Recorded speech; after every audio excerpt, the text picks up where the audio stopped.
কাঁকরোল চিংড়ি এত মজার রেসিপি, একবার খেলে বারবার খেতে ইচ্ছে করবে।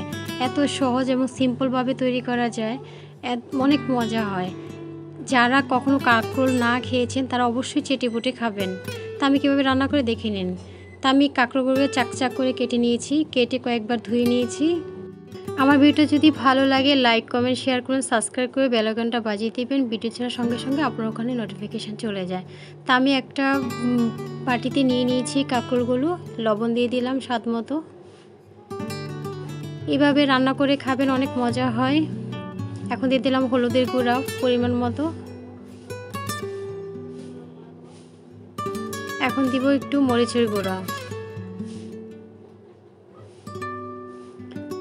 দিয়ে ভালোভাবে মাখিয়ে নিব।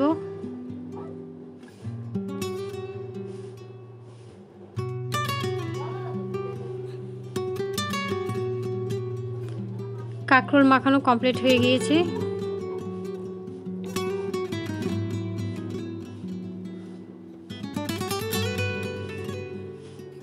এখন চুলাতে একটা প্যান বসিয়ে দিলাম।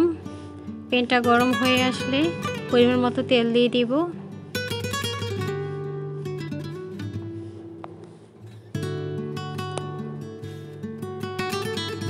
তেলটা গরম হয়ে আসলে একের পর এক কাঁকরোলগুলোকে দিয়ে দিব। এগুলোকে ভালোভাবে ভেজে নিব। চিংড়ি দিয়ে কাঁকরোল খুব মজা হয়, এভাবে রান্না করে খাবেন, খুব ভালো লাগে। যারা কখনো খান নাই তারাও খাবেন, অবশ্যই খাবেন। এত মজার একটা রেসিপি।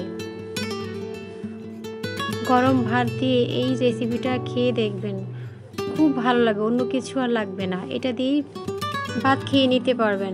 এখন আমি ঢাকনা দিয়ে ঢেকে দিব, কিছুক্ষণ অপেক্ষা করব। এখন ঢাকনা খুলে দেখব, এখন উল্টিয়ে দিব। আমার এক পাশ হয়ে গেছে, এখন আমি উল্টিয়ে দিচ্ছি। সবগুলোকে আস্তে আস্তে করে উল্টিয়ে দিব।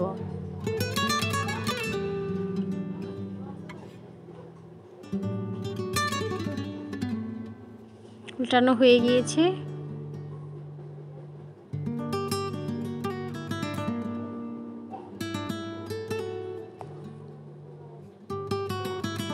এখন আমি তুলে নিচ্ছি।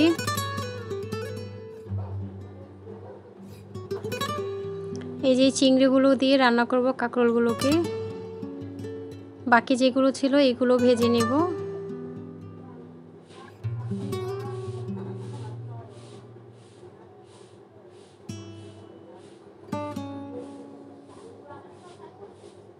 আমার কাঁকরোল ভাজা হয়ে গিয়েছে। এখন চিংড়িগুলোকে দিয়ে দিব। চিংড়িগুলোকে একটু ভেজে নিব হালকা, বেশি ভাজবো না। চিংড়িগুলোকে একটু হালকা ভেজে নিব, কারণ বেশি ভাজলে একটু শক্ত হয়ে যায়। চিংড়িগুলো একটু হালকা ভাজলে একটু সফট থাকে, খেতে অনেক ভালো লাগে। আমার সবগুলো কাঁকরোল ভাজা, কাঁকরোলগুলো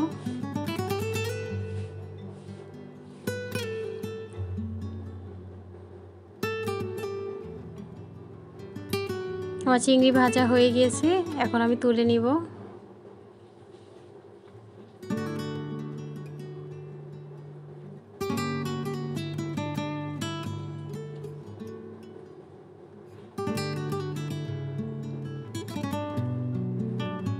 এখন একটা কড়াইতে পরিমাণ মতো তেল দিয়ে দিলাম। তেলটা গরম হয়ে আসলে পেঁয়াজ কুচি দিয়ে দিব। একটু নেড়ে ছেড়ে ভাজা করে নেব।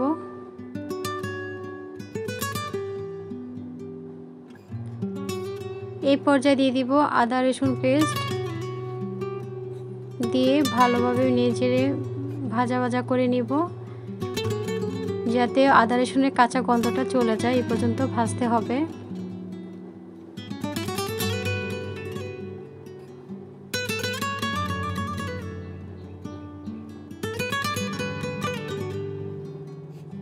একটু পানি দিয়ে দিব, আমার যেহেতু ভাজা হয়ে গিয়েছে। এখন সব মশলাগুলো দিয়ে দিব। 1 চামচ হলুদের গুঁড়া, 1 চামচ মরিচের গুঁড়া দিয়ে দিলাম। এখন ভালোভাবে মিশিয়ে নিব মশলাগুলো।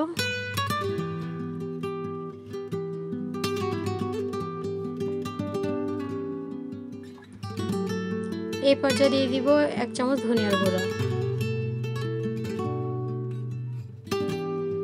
মশলাটাকে কিছুক্ষণ কষিয়ে নিব।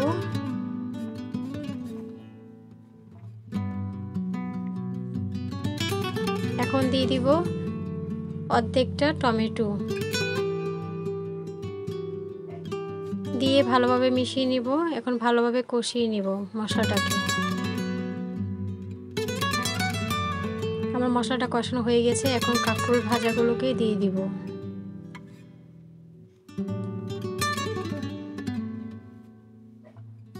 এখন নেড়ে চেড়ে মিশিয়ে নিব। মশলার সঙ্গে কিছুক্ষণ কষিয়ে নিব কাঁকরোলগুলোকে।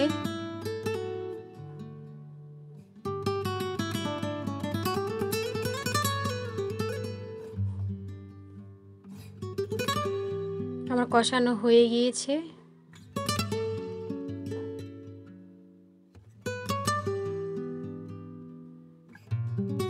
এই পর্যায়ে দিয়ে দিব এই সামান্য একটু গরম পানি। এখানে অবশ্যই গরম পানি ইউজ করবেন। এখন একটু মিশিয়ে নিব। বেশি পানি দিব না, কারণ আমি এটা ভুনা ভুনা করব, তাই অল্প পানি দিতে হবে। এই পানির মধ্যে আমার কাঁকরোলটা, যেহেতু ভাজা কাঁকরোল, সিদ্ধ হয়ে যাবে এই পানির মধ্যেই। বলক চলে এসেছে।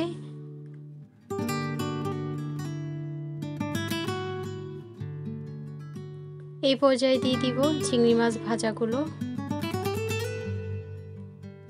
এত মজার রেসিপি, বিশ্বাস করেন, একবার অবশ্যই খেয়ে দেখবেন। এভাবে অনেক মজা হয়। কাঁকরোল এমনিতেই কেউ পছন্দ করেন না, এইভাবে রান্না করে খেলে সবাই পছন্দ করবে।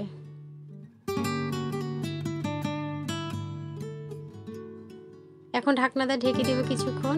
ঢাকনা খুলে দেখলাম অনেকটাই হয়ে গিয়েছে আমার রান্নাটা। এখন দিয়ে দিব কিছু কাঁচামরিচ, আস্ত কাঁচামরিচ দিয়ে দিলাম।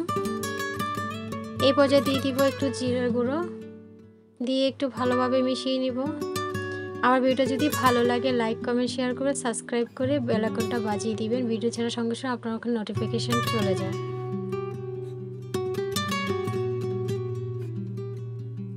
আর কিছুক্ষণ ঢাকনাটা ঢেকে রাখবো।